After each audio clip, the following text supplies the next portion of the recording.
now. And there is live captioning available, which you can enable at the bottom of your screen. Please mute your mics during the presentation, and we will have time at the end for questions. So feel free to put them in the chat as we go through, and I'll make sure to ask them at the end. And with that, I'm going to stop sharing my screen and turn it over to Sharon, and we can get started. Good morning, everybody. Thank you for your time on this Friday morning. All right, so I'm not panicking at all. We've got the share screen. We've got the Zoom host has disabled participant screen sharing. So I'm going to rely on Jillian, who's such a good moderator. She's going to help us out here. In the meantime, I put in the chat the shared link to my slides. You can't share your screen, Sharon? Nope. When I hit the share screen, it gave me the little host disabled participant screen sharing. All right, do you have that option now? Let's try it again. Oh, bingo. There we go. Okay, great. You did the magic. Thank you. Sorry, we're more of a Teams and WebEx school than a Zoom school, so it feels a little weird. All right, just making sure, and I'm going to ask Jillian to shout at me if for some reason you're not seeing my second screen, which should have the slides on them. We have your slides, they're just not in presenter. Oh, there you go. There we go. Yep, All you're set. righty. So thank you for your time. Really excited about this, but it's, it's quite the thing, as you all know, to go through all of these tools that are out there and try and find some tools that are really appropriate for the types of work that we do. So I've been the digital resources librarian at Central Connecticut State University for quite a while. And mostly I stay behind the scenes and do technical work, but I've been involved with AI for quite a while through organizations like Code for Lib and Assist and Core. And I went to the IDEA Institute on AI and Libraries back in the summer of 2022. So shortly before ChatGPT was released, and I didn't really realize what was going to happen either. Great, and I'm so glad other people can see the screen too. Let's see, so I'm working with one of my colleagues at Central Connecticut State University, and if you're not muted, you may want to right now mute yourself. I'm working with one of my colleagues at Central to build an AI literacy course that we're calling Information Exploration in the AI Era. And so basically what we're doing is we're building it from the ground up, but based on information literacy values and rubrics. So I think my goals for this presentation for you is to just make really clear. I think one of the things that we do a lot right now is we use that term AI when we mean one specific type of AI. And we want to be really intelligent consumers and really intelligent instructors. So I want us to clarify some of our terminology. And that helps us build our own AI literacy, because we do want to be go-to people who can help our researchers and our students. And I just want us to be really in the right place for that. So I want to talk about the use of generative AI tools for search and research, your ChatGPTs, your Google Geminis. We'll go over that briefly and some of the challenges with that. Then, of course, I'm going to focus on scholarly oriented AI research tools. And we'll talk about where they may be useful in the research process, where they may be useful in your information literacy instruction, for the development of information literacy. And we'll talk about, where AI can be used for literature reviews and systematic reviews. And we'll talk about some of the AI developments that are happening amongst our vendors. So obviously, disclaimers. This is only true as of the last time I verified it, which was pretty late last night. So there's no canonical truths. Everything's moving so darn fast. And I'm sure you feel that as well. Ethan Mollick, I don't know if any of you follow Ethan, but he's been featured on like the New York Times Hard Fork podcast, but he's on lots of different things because he's a professor at the Wharton School of Business. And he just put out this book called Co-Intelligence, Living and Working with AI. And he's been doing a lot of work on AI in education for a long time. He's really smart about it. He's had some really interesting experiences, and he has some really interesting perspectives. He also says that if you're working with generative AI tools like ChatGPT and Google Gemini and those types of things, you may find yourself having at least 3 sleepless nights thinking about what the impact is of this technology on your life, on society, on your kids' lives, that type of thing. So I think it's fair to say that probably a lot of us have already experienced that, whether or not we played with the tools. But I think as the reality of thing, the thing that I want to exhort us to do is to really start working with them, because what we're finding and what Ethan says is like, honestly, there's no manual out there for the big LLMs. The computer scientists themselves, I mean, they didn't directly program, they trained models, right? They trained machine learning models. So they are surprised a lot of the times about what comes out. So the edges aren't fully known. And until you start getting used to working with these tools, you don't really have a great feel for why they're going to do the weird things they do sometimes. So I just think as librarians, we're the information specialists. We should have called ourselves research engineers, and then maybe we get paid more, you know? But anyway, I just really want us humans who are conscious, thoughtful, mindful about where all of this fits together in the information ecosystem and can help ground truth things, to be involved in the conversation. So that's my little soapbox.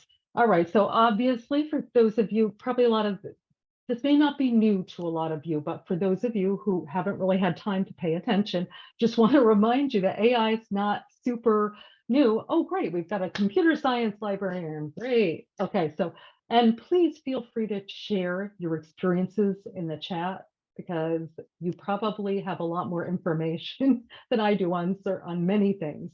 So AI is not new. It's been around since the 50s, but there was these long periods in which most of us who do not work in AI and in computer science didn't really know what was going on. It was just sort of like out there. It was went quiet. I remember when I first started working for the Bibliomation Library Automation Consortium on a big mainframe-based integrated library system. It was the CALC system. So this is the 1990s. And I remember talking to one of their programmers there at a CALC conference, and she was saying, oh yeah, we need to do something with AI because we really want to improve our OPAS. Searching was so brittle. You had to, type in exactly the title or the author, and you couldn't make a mistake in order of words. You couldn't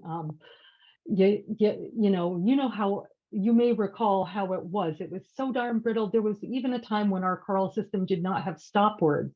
So like the and being included, not being removed from the index in a way that allowed for variations in the way people might type a title.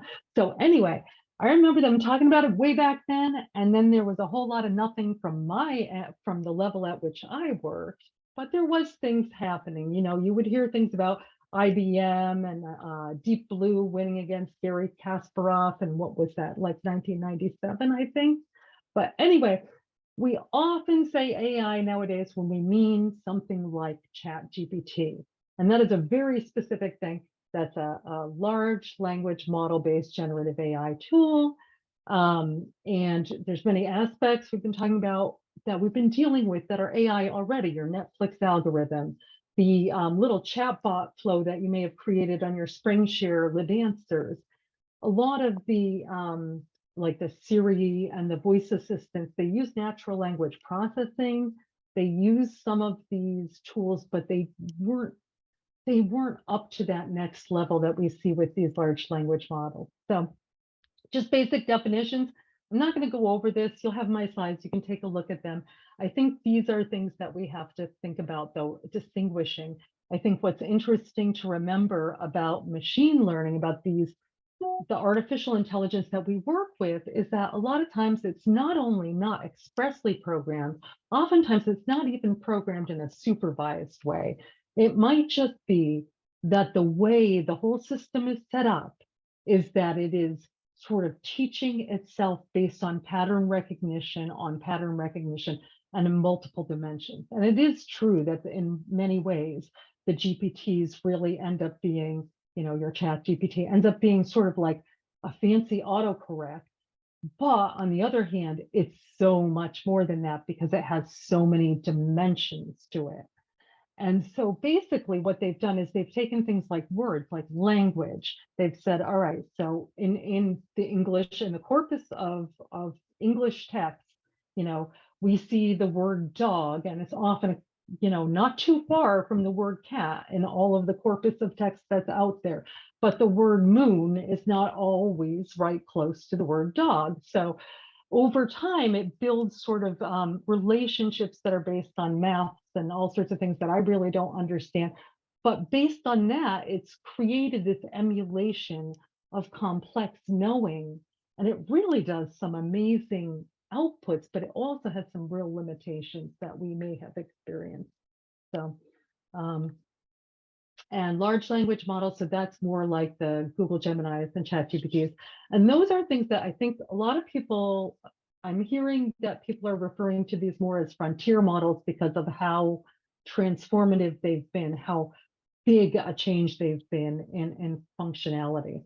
And nowadays we're talking about multimodal AI because a lot of times, ChatGPT used to just be like a text interaction. You'd be typing to it and it'd be typing back. Now you can upload things to it, you can give it images, it can generate images. And so it's operating on multiple levels now. Also, so what else is useful here? So to think about some of these terms and terminology and become aware of them and sort of what they're telling us. Now, I'm not going to talk anything about diffusion models. That's the other sort of form of generative AI that relates to generation of things like images and I believe music, but I'm not too well versed in those. So, all right. So I use Perplexity, which I'm going to talk about AI literacy versus information literacy. And I asked it to sort of take a look at the, I didn't give it the information literacy framework because it's ingested the giant corpus of text that's out there online.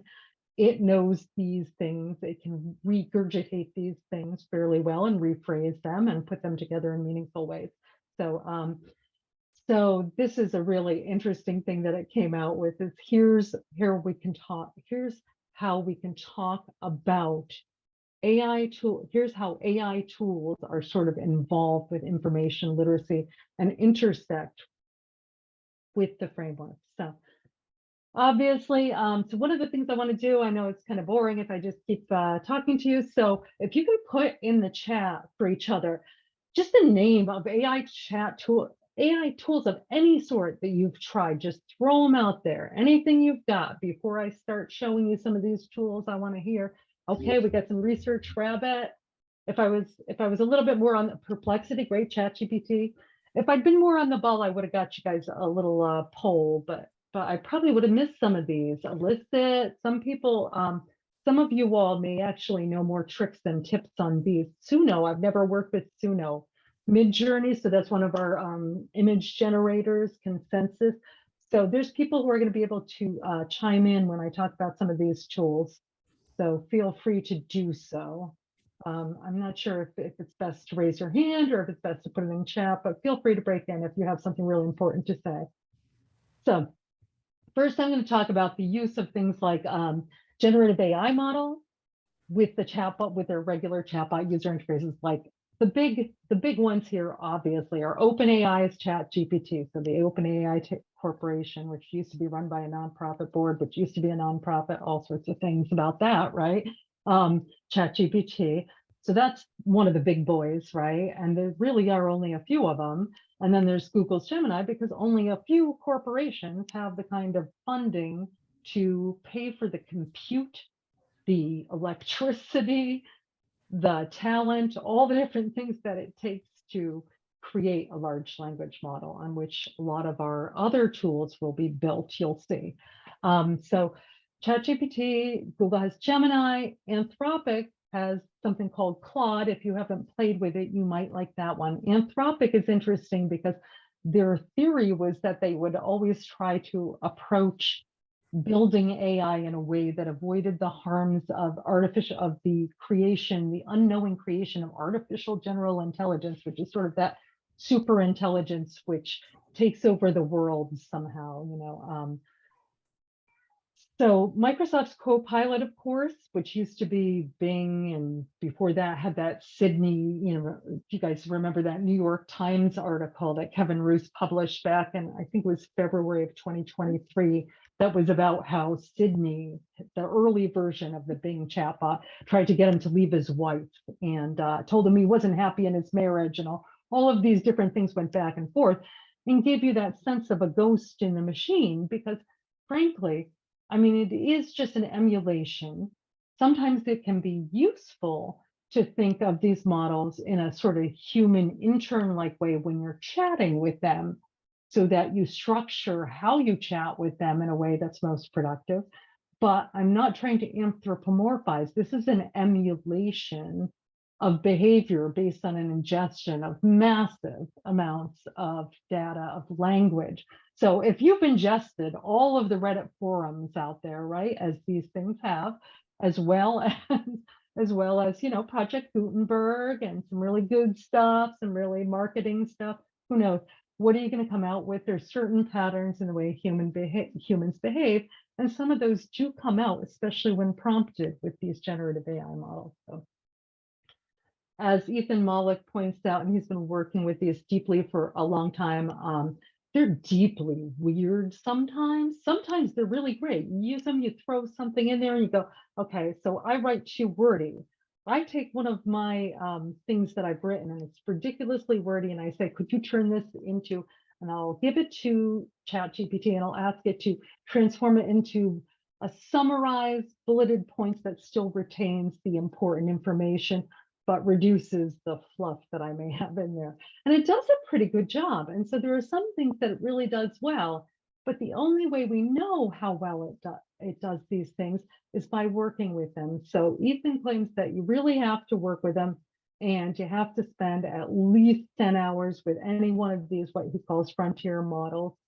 And so he says, use the AI for everything in your work, just to force yourself into the habit of starting to understand these tools a little bit more and see their edges.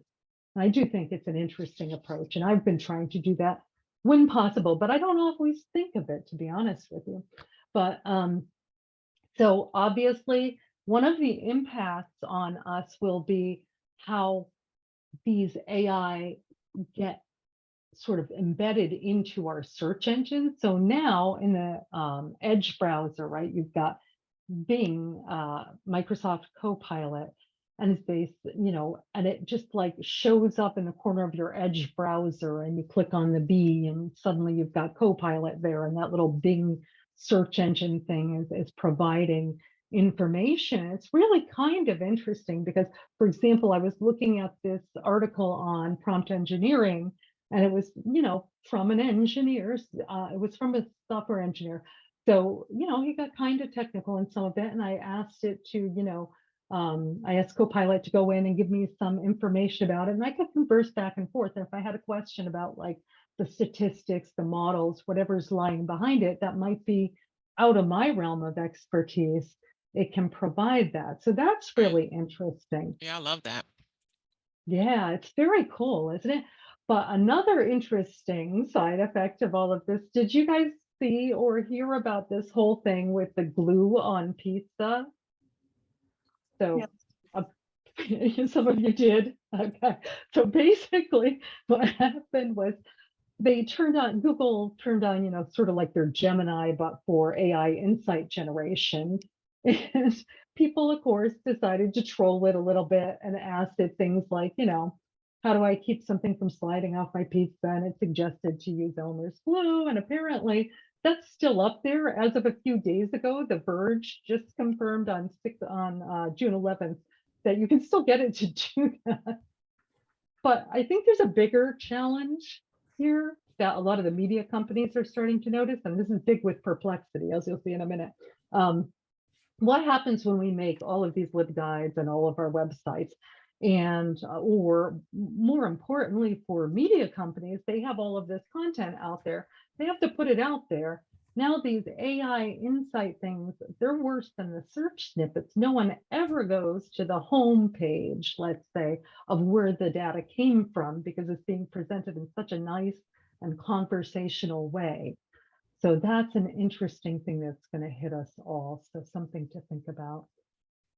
Ways you might use ChatGPT or the like, Google Gemini, all of those are free to use at the most basic level to get the better models or the larger capacity that can ingest more text. You know how I said I input text.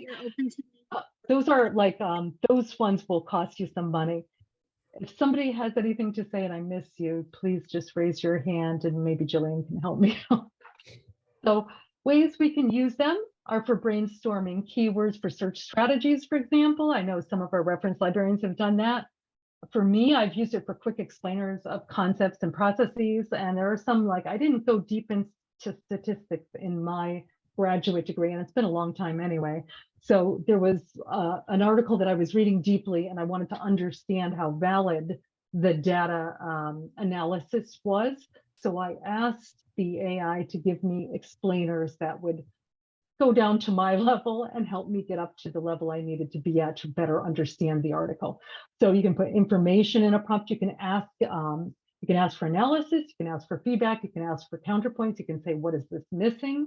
You can do the role model role playing for interviews and things.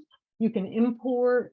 Okay, so one thing to know about the inputting, of course, we have to be aware is that there is a concern out there about, are you putting in information now that you can feed things to the AI models? Is it possible that you're conveying through to the master corporation there information that's supposed to be protected by either copyright, all rights reserved, or by FERPA, privacy issues, HIPAA issues? So those are always concerns that are out there. And some of the generative AI models, there are settings you can turn off the saving of your information. So that's something to take a look at. So just be aware of that. It's pretty good at code creation and debugging, but it's not foolproof either. I will say that, because I've had it generate code and then had it be kind of wonky. Summarizations, although sometimes it will throw in some hallucinations. Ethan Mollick had a very interesting discussion where he created a special GPT that was based on the Great Gatsby. And he asked the GPT that was supposedly just on the Great Gatsby. Nonetheless, because it was abstracting from the large language model, so it was getting from the larger corpus, it inserted things like, that Daisy went and had an iPhone, did something with an iPhone, and that there was an atomic lawnmower or something like that. So those basic concepts were correct, but little details were weirdly, oddly out of date and anachronistic. So there are ghosts in the machine. You have to be aware of the cutoff dates for the major large language models. I think we're up to October 2023 for ChatGPT. Correct me if I'm incorrect. And the costs for when you want to get the higher quality models that do a better job in their output. Oftentimes, I'll also ask it to reformat things in the form of a list or a table so that I can paste things in if I have things in a big block of text. So here's a funny thing, hallucinations. So I was working with Google Gemini. I thought it was the advanced one the other day, but it may have been the base model actually. And I was asking it to tell me, why would we still need library research skills when we have tools like you, Gemini, right? And so we got into this conversation. In the conversation, I said, I was waiting for it to point out that one of the reasons you might still need library research skills is to sort of provide that ground truth, to double check things that are being given by the large language model because of what computer scientists call hallucinations, right? And in the world of computer science, or AI, I should say, probably, hallucinations are these just total strange things that the LLM just generates that are kind of out of bounds and inaccurate, incorrect. So I was waiting for it to come up with hallucinations, and it didn't come up with hallucinations. So then I asked it directly about hallucinations, and then I said, what about hallucinations? And in the thread of this conversation that we were having, so it wouldn't be out of context, I said, hallucinations are sensory experiences that seem real but are not. And then, and that was fine. Yeah, that's correct, right? And then it goes, if you're experiencing hallucinations, it's important to seek professional help from a doctor or mental health professional. And I was like, oh, okay, well, that's kind of you, Gemini, to get involved with me. But so then I asked it point blank, do you have hallucinations? And it says, as a large language model, I don't experience hallucinations. And it is technically correct in that it wouldn't experience hallucinations based on perception, on believing a perception is real, because it doesn't have those same sensory inputs. However, I wanted it to get to realize the term hallucination in terms of itself, in terms of artificial intelligence. And so then finally, one of the things that you'll learn with LLMs, if you haven't already, that you do have to kind of push back at the darn thing sometimes with correctness, right? So sometimes you can just ask it, like, do you see a contradiction in the way you're saying these things? And then it might come up with the thing that you want. Like, so by my saying, do you have a contradiction? Do you see a contradiction in what you're saying? That's what made it come up with hallucinations as an LLM artifact. So anyway, this is why citations may sometimes be made up. So I've seen this. There's a great article on Choice's website about considering RAG and evaluating. So RAG is another one of these acronyms that they keep coming up with in the computer science AI world to try and alienate us, but that's okay. We won't let them. It's called research. RAG means retrieval augmented generation. Really what it means is, because there's a cutoff date to that huge body of knowledge that these LLMs are trained on, you can also use an additional sort of like, let's bring in things from the web. Let's do a web search and also add that into your responses, that kind of thing. I don't really know the exact technicals of it, but anyway, that's what is the basis of the Perplexity search engine. So this is interesting. And so if you've used Perplexity, you may know that it does a little bit better job in a lot of ways in terms of search than general search than usually you see from Gemini, or although Gemini has got some hooks in, and now GPTs can be enabled to search the web, but they don't seem to be as constrained by the RAG model as Perplexity is. So basically, Perplexity seems a little bit more ground truth and a little bit less likely to pull in hallucinations, but it still can hallucinate. But there are people like Kevin Roose, who's that New York Times tech columnist who's in Hard Fork, the podcast and so forth. And he says, quite frankly, he used to use Google all the time, and now he uses Perplexity. It totally replaced it for him. So Perplexity, if you haven't used it, it just kind of looks like this. There's a free version, there's a premium version. You can ask it anything, and then you can ask it to focus. For us, this is where we might find this useful. There's a little filter to focus on academic research papers, but it is basing that on Semantic Scholar, actually. So that's the corpus of text that's based on. So hope you were able to see that. All right, so I do have some additional links in here in case you're interested. And there was a really great presentation by, somebody from Wake Forest about embedding research tools. And I think I've gone a few too many. So Perplexity, called Embedding AI Tools into the Research Process. It was done in December of 2023, but it was very good, I thought. She went over a number of these tools. So Cite, how many of you guys have used Cite? All right, anyone use Cite? I think I have my slides out of order. I apologize. So this is what I was supposed to start with. Is this great article in Nature that came out August 2023 about AI, using AI in research processes. Somebody says that, yes, they've used Cite a little bit. So in this Nature article, and it's open access, so you can get to it. So you'll see that in the link in my slides. It mentions a number of these tools that I'm going to try and get us through if I can. So basically, the idea here is like you have tasks in the research process, such as, doing literature reviews. You want to move beyond traditional keyword search in a perfect world to have it better understand.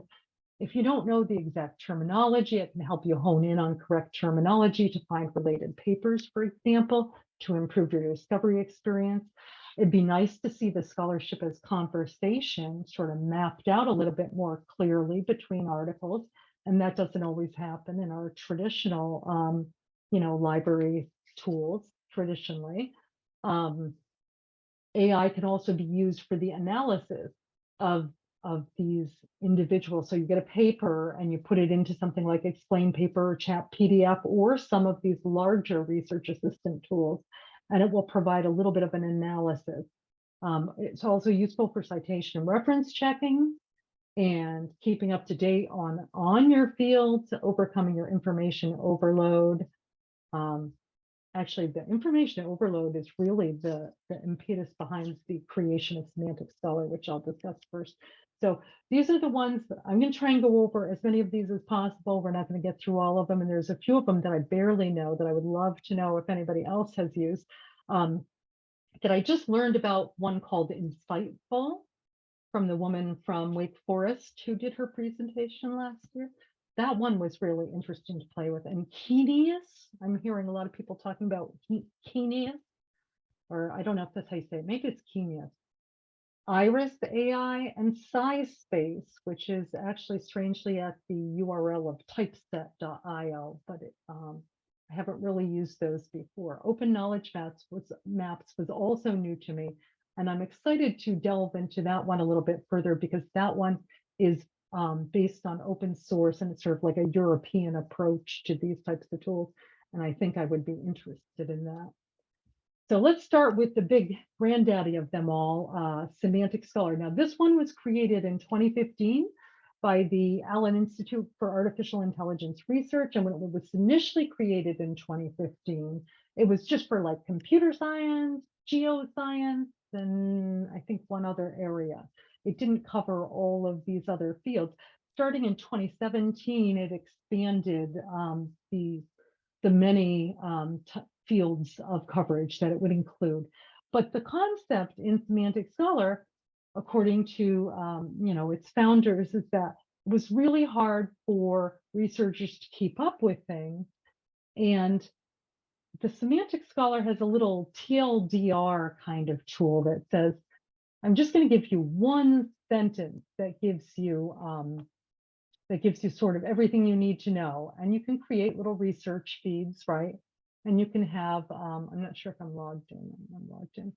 You can go to your research dashboard. I know Semantic Scholar is regularly sending me emails automatically on things like AI literacy. So I get that kind of thing.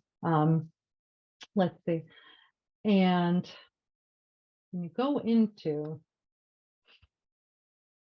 these, then it will allow you to, go on to try and view via the publisher. And here's another area where you might find that you're useful as a librarian for your students and faculty members, because you may or may not have access to this. If it's not an open access article, it's possible that somebody's going to hit a paywall.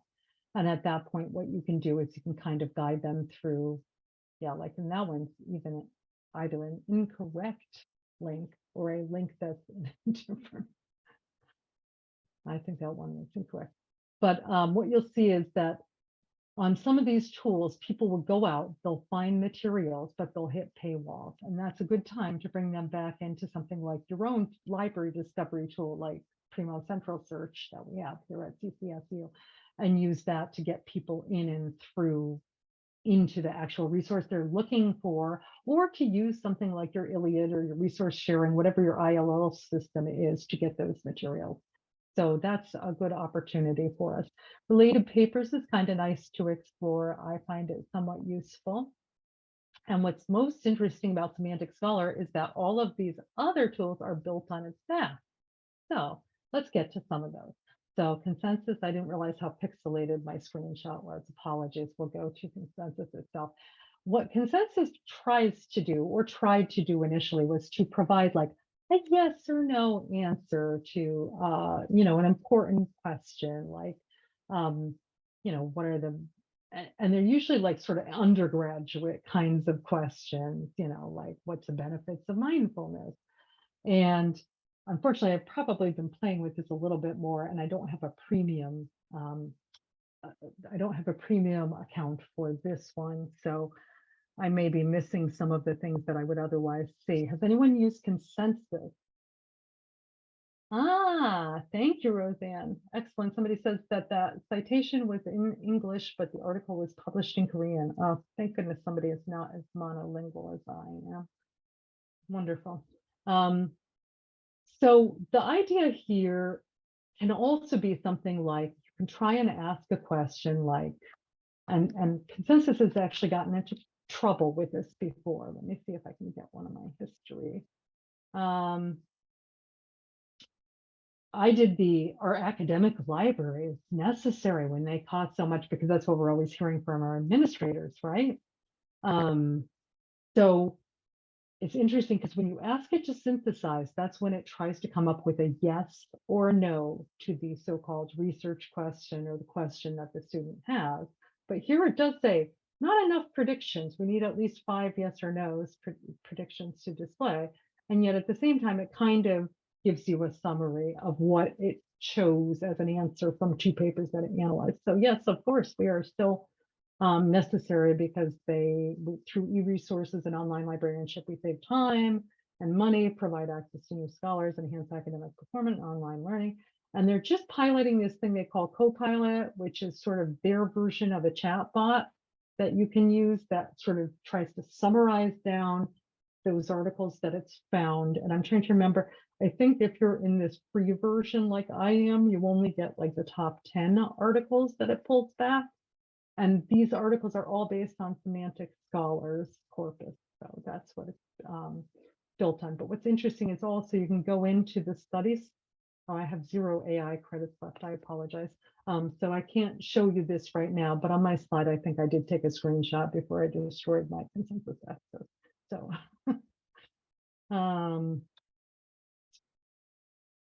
so back to, let's go to Cite. Cite is an AI research assistant, and this one, Lyricist, oh, thank you so much. You were right there for me earlier. So let's just go back to where I was. Lyricist actually has pricing for libraries for sites. You may want to look at group pricing or pricing. I think what we're going to have to do as librarians is start thinking about devoting some of our e-resource money toward tools, and some of these research specific tools would be really useful. So Cite works on a bunch of different levels. So it does a bunch of different things. It helps you discover information. It also does reference checks for you. You can save searches. You can create alerts like you do with Semantic Scholar. In addition, you can do something if you're building up your own scholarship. You might have you can claim a page that has your publications, your metrics, hook it through to your ORCID ID, claim your papers, create a public profile online, invite other people to it, that kind of thing. So there's all sorts of, there's dashboards. So I only have a couple here. So I have the AI and machine learning and libraries dashboard that I created. And so I only have 12 articles listed in there, and it will do this business where it sort of tries to relate the articles. It'll say, these articles are supporting this article, and these articles are mentioning them and contrasting them. It's supposed to list the retractions and withdrawals of a given article. So here's one, algorithmic literacy and the role for libraries. This is from 2021. This is before the big generative AI boom. But that's fine. That's interesting because it's saying, all right, so the most prominent of the latter is skills-based, and you can see the smart citations that it uses. It indexes bases on citation. It indexes these materials based on citation and relates them based on citation. Cite is so multifaceted. I haven't fully explored it. I have had some weird experiences with it when doing some research on Native American Connecticut history, because that's something that's very specific, very local, and it's something that you can lead it down the wrong path very easily, and you can get some really weird results. And I asked, I'm trying to remember if it was like, well, that's a different presentation for a different day, but yes, you still have to be careful, you still have to be cautious, you still have to use your information literacy skills. So that's something to be aware of. But it is a really interesting tool for helping you to do the kind of research that gets published, to analyze research that's been published, to see the relationship of scholarship as conversation, and to think about where you might want to publish to. My understanding is that allows you to sort of, take a look at the reputation of journalists as well as authors.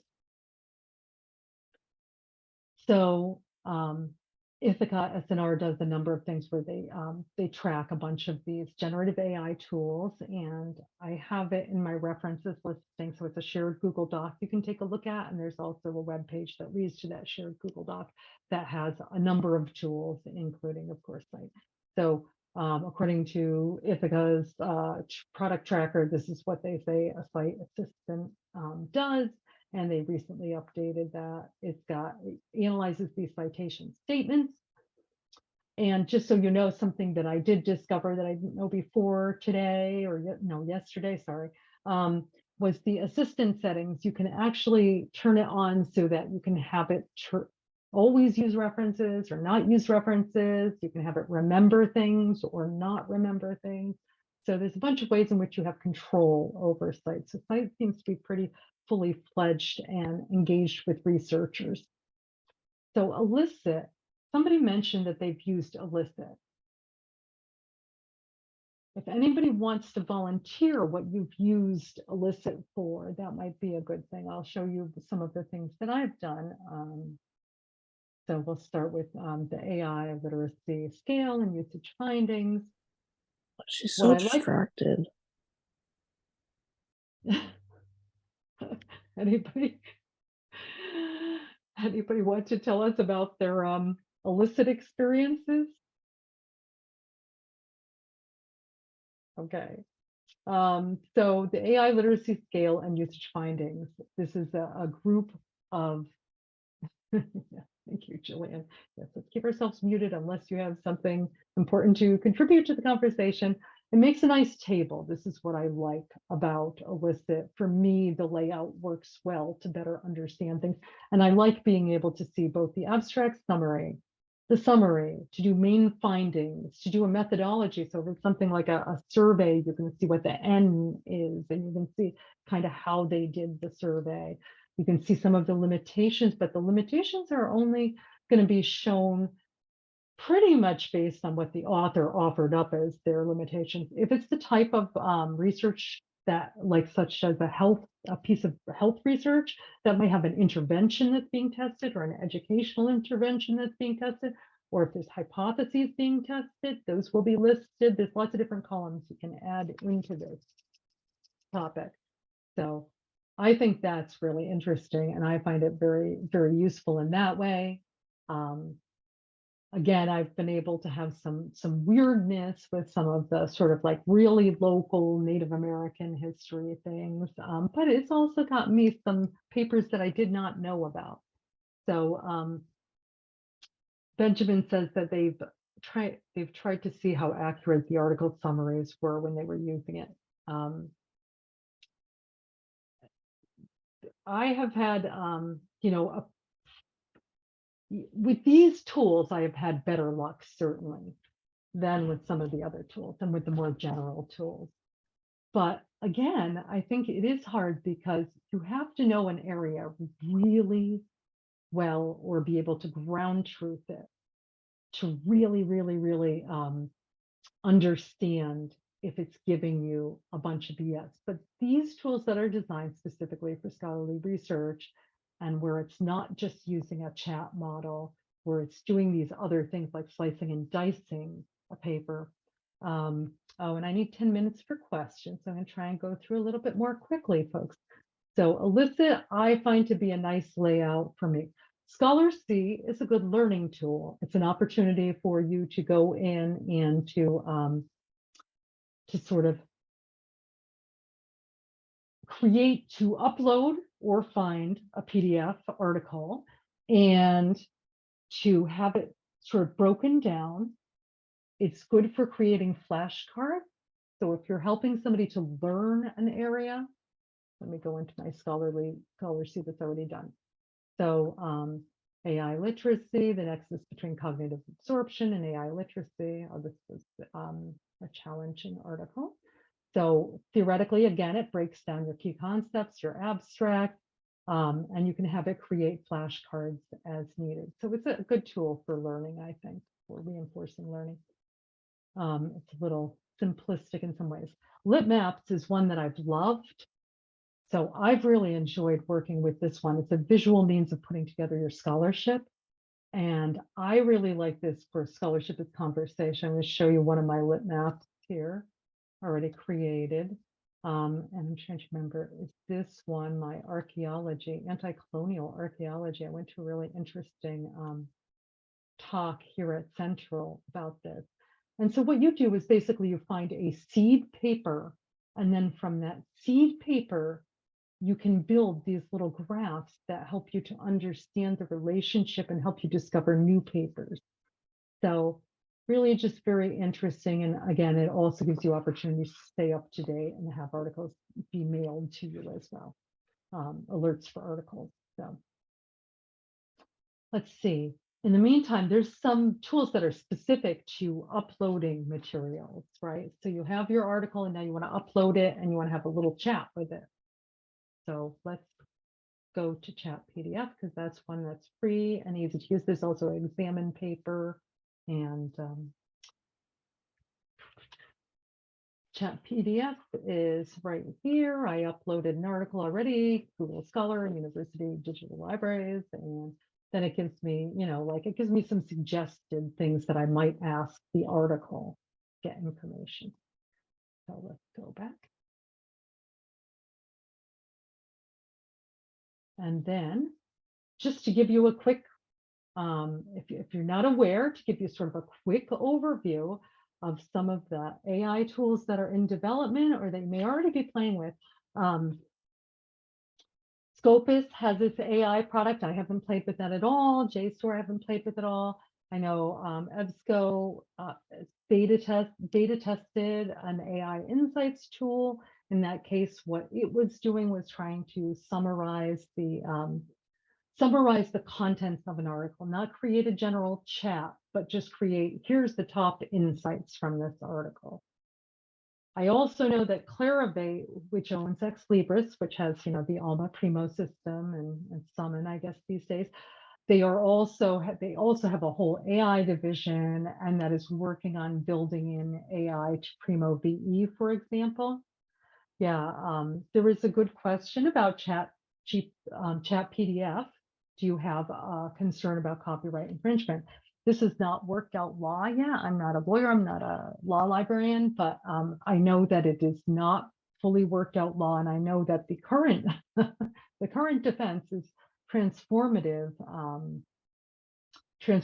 use, much as was seen in the fact that Google was able to even crawl web pages, let alone the fact that they've harvested in stuff that's behind a paywall that's definitely all rights reserved, things like the New York Times and over 135,000 known in copyright, all rights reserved books. So it's not settled law yet.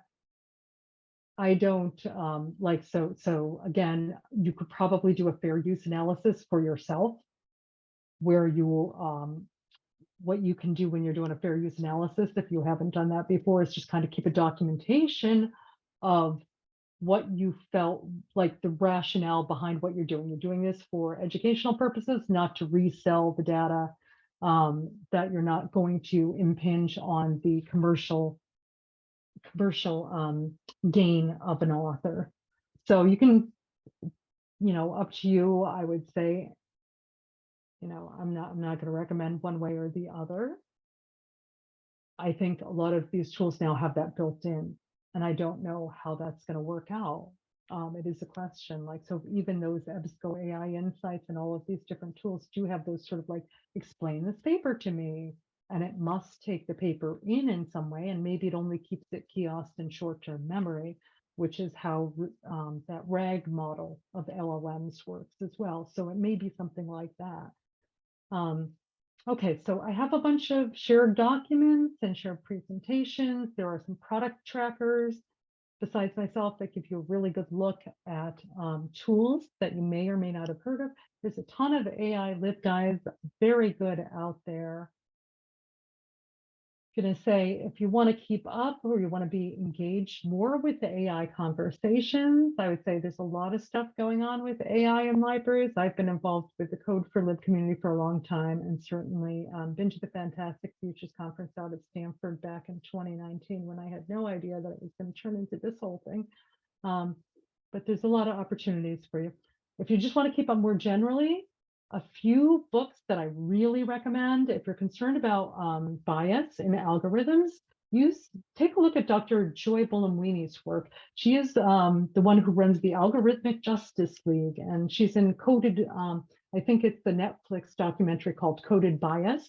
And she wrote a book that just came out called Unmasking AI, My Mission to Protect What's Human in a World of Machines. She's a computer scientist from MIT, I think MIT, who discovered that computer vision couldn't see her face because she was a person of color unless she put on a white mask. And so that was a little bit of a wake-up call to the designers of that type of AI that, you guys don't have diverse people that you're testing this with. The Atlas of AI, for those of you who have some concerns about environmental impacts of AI, Kate Crawford has some great talks, like a TED Talk, and she wrote this excellent book called Atlas of AI, Politics and Planetary Costs of Artificial Intelligence. I would keep up with Hard Fork for those of you very concerned about the quality of research when it's in the AI world, and it can actually kind of get degraded a little bit. Follow the AI snake oil Substack from some computer scientists. One is from Princeton, and I forget where the other one is from. And they wrote a book called AI Snake Oil, and they've identified issues with health research papers that have been published and other types of scientific research papers that have been published that have used AI in ways that are that were poorly done, so that it created poor outcomes, so their findings were incorrect, let's say. So that's what I got. Now, I thank you very much for your time, and I hope we can keep in touch, and I'll take any questions you may have. Thank you, Sharon. That was very informative, and I think everyone's really going to value having this slide deck because there's just so much to pour through and investigate, and I think people will get a lot out of that. So thank you. We do have a few minutes for questions. If anybody thought of anything during the presentation, you can put it in chat. If you'd like to unmute, you can do that as well.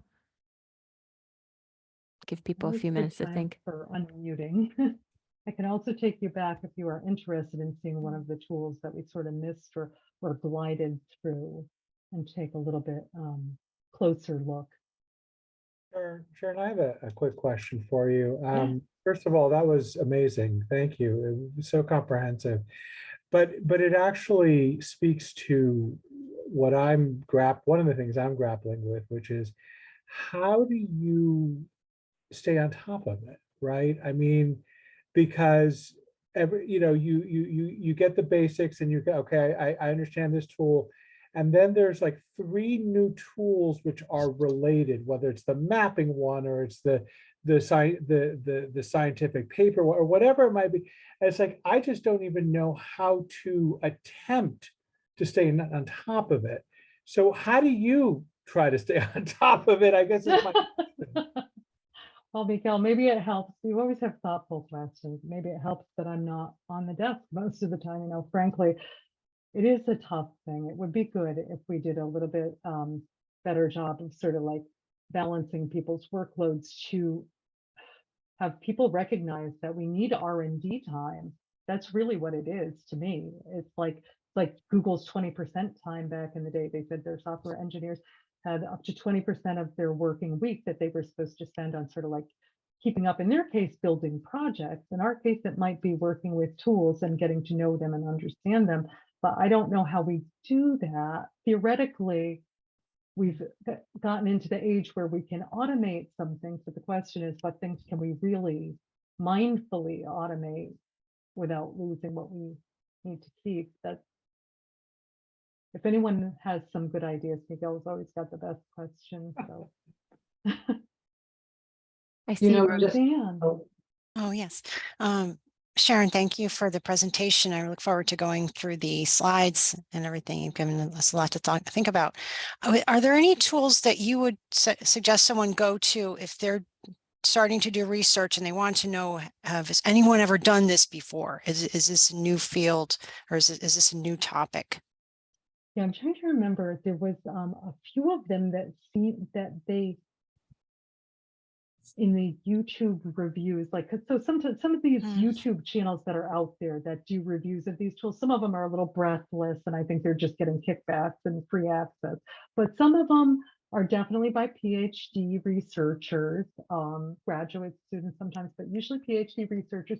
And they talk about, and there's at least one or two of the larger tools that's good at identifying future directions for research. Is that what you're thinking about? Sort of like where there's gaps in the literature?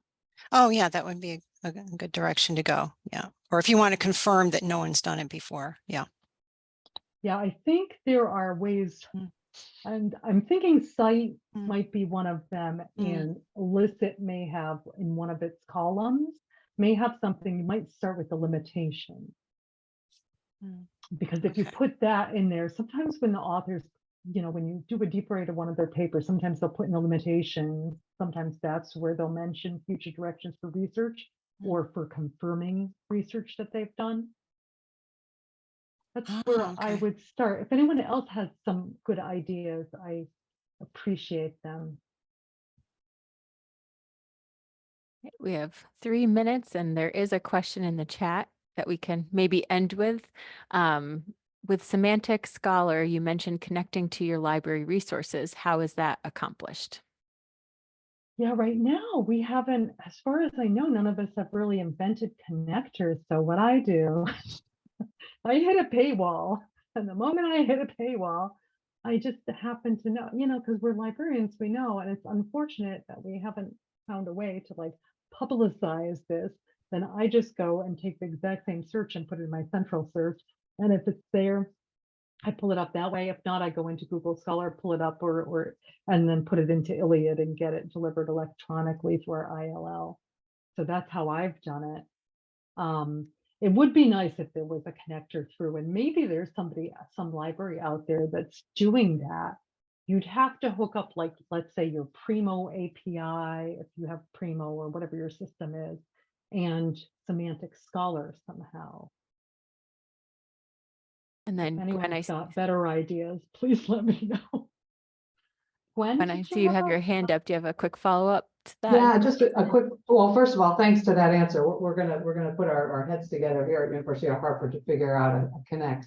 But I just want to throw out that this was so fabulous, and just to connect this to the first session, those salon series that the George Mason folks talked about, just to get people into a salon and kind of hash out, let's explore this, and then invite people to poke around at all the different AI tools and have a conversation with what they discover, like an interactive salon to explore AI. But great stuff. Thank you so much. Thank you. If you do a salon, let me know. I noticed that one other organization had done like an AI petting zoo kind of thing. Someone just put that into chat. So yeah. Well, thank you so much, Sharon. And thank you everyone for coming. Our next session starts at 11:30. So get up, stretch your legs, get some water, and we'll see you in a little bit. Thank you. Thank you very much.